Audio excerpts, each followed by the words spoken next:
आवाज येतोय पण मांजर असं झोपून जा, मला झोप आहे.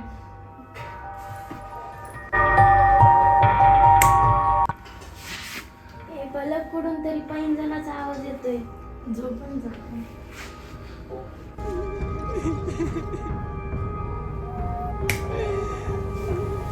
रोहन दादा, मला कोणाचा तरी रडायचा आवाज येतोय.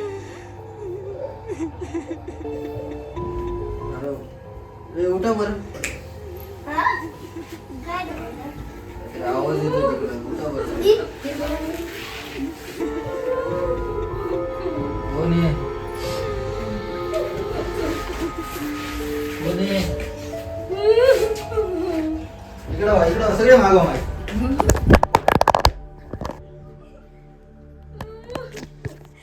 काय आवाज आलाय? कोण आहे तिथं? कुणी येऊ नका, पुढे कुणी येऊ नका.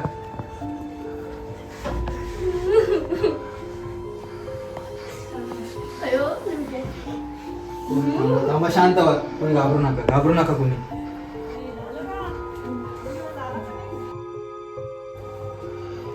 थांबा, मी बघतो कोण आहे.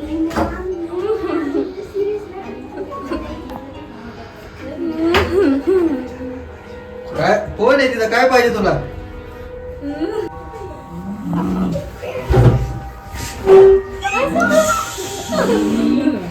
कोण आहे तू? काय पाहिजे तुला? बदला घ्यायला आले मी. काय कसला बदला हवाय तुला? तुझा मी काय केलंय? तूच मला मारून टाकलं.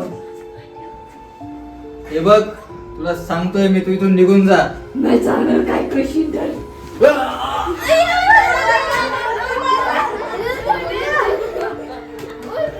तू इथून निघून जा. नाही जाणार. तुला मी शेवट सांगतोय, मी भस्म करून टाकन तुला. तुझ्या बहिणी भावाला आता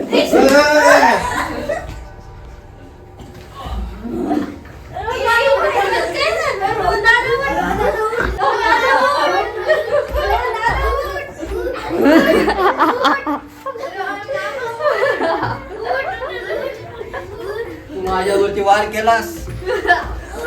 बंद करू का?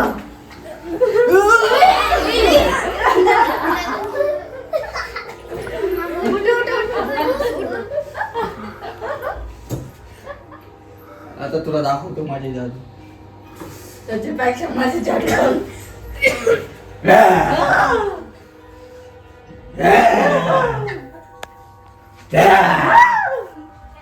घाबरायचं काय कारण नाहीये.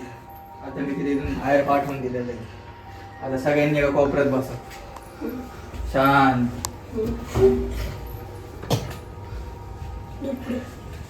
थांबा, बघून आलो मी.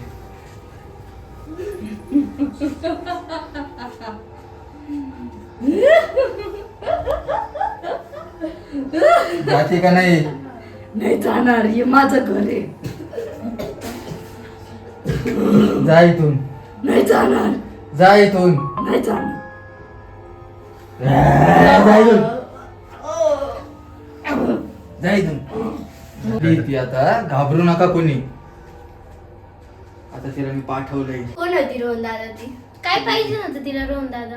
ती तुझं नाव का घेत होती? ते आपल्या इथं का म्हणून आलती रोहन दादा? थांबा, सांगतो. प्रत्येकाच्या प्रश्नाचं उत्तर भेटा. ती एक चेटकीन. तिने मला पहिले खूप त्रास दिला होता. तेव्हा मी तिला जादू मंत्र करून तिला पळून लावलं होतं.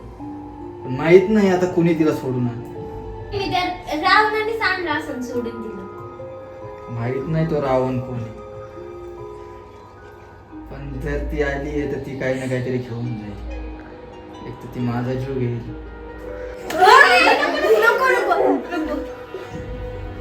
घाबरू नका, जोपर्यंत मी तुमच्या सोबत आहे. कारण की माझ्याकडे खूप सारे मंत्र आहेत ज्याने मी तिला काबू करू शकतो. पण मला माहित नाही ती किती ताकदवर झाली आहे. ही माझी अंगठी आहे, त्यामुळे ती माझं जवळ येऊ शकत नाही. ती मला छेडू शकते, परंतु ती मला मारू शकत नाही. त्यामुळे तुम्ही घाबरू नका. तुम्हाला सर्वांना मी काही ना काहीतरी देईन की ज्याच्याने ती तुम्हाला काही करणार नाही. फक्त घाबरू नका. असंच राहू नये. एकीनेच आपल्याला जिवंत राहता येईल, नाही तर ती आपल्या सगळ्यांना करून okay Be the best. Yes be the best